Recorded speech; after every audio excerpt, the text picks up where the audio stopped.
ધોરણ 7 સ્વાધ્યાય 10.2 પ્રશ્ન નંબર 5 આમાં શું કીધું છે?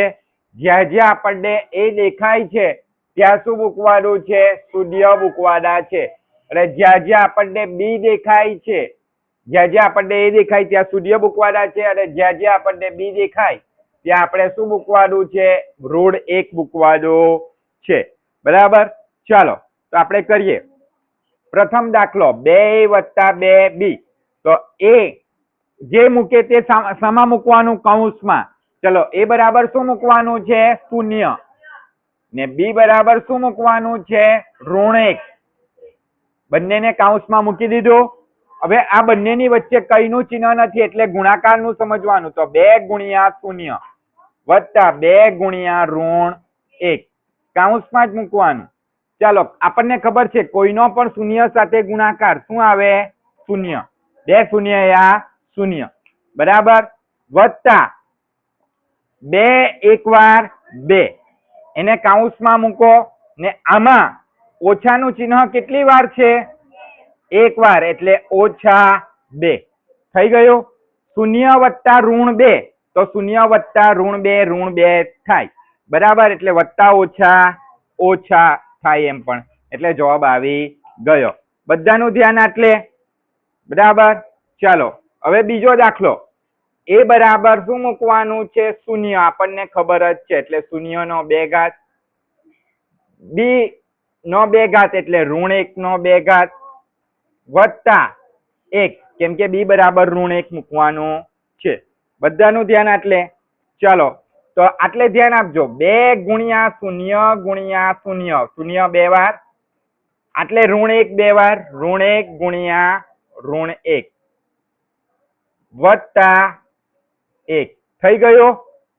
ચાલો, 2 શૂન્ય શૂન્ય 2 શૂન્ય શૂન્ય જ આવશે આટલે તો. બરાબર, વત્તા 1 1 વાર 1. પણ જુઓ આટલે ઓછાનું ચિહ્ન કેટલી વાર છે? 2 વાર, એટલે શાનું ચિહ્ન આવશે કૌંસની અંદર? વત્તાનું. એટલે આપણે લખવું હોય તો લખી પણ શકાય. બરાબર, લખી જ દઈએ આપણે. વત્તા 1. આ વત્તા 1 છે ને આયરો બાકી ને? ચાલો આ શૂન્યને ભૂલી જાઓ હવે. વત્તા વત્તા વત્તા વત્તા 1. બંને ચિહ્ન સરખા એટલે આગળ વત્તાનું ચિહ્ન આવશે એટલે નહીં લખે ચાલે. 1 વત્તા 1 કેટલા થાય? 2. આ આપણો બીજા દાખલાનો જવાબ આવી ગયો. હવે આપણે ત્રીજો દાખલો કરીશું. કયો દાખલો કરીશું? ત્રીજો. ચાલો ચાલો તો એ દેખાય ત્યાં શૂન્ય મૂકી દેવું.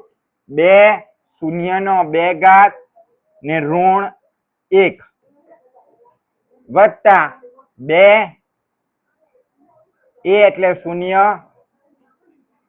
એ એટલે શું આવશે? શૂન્ય આવશે.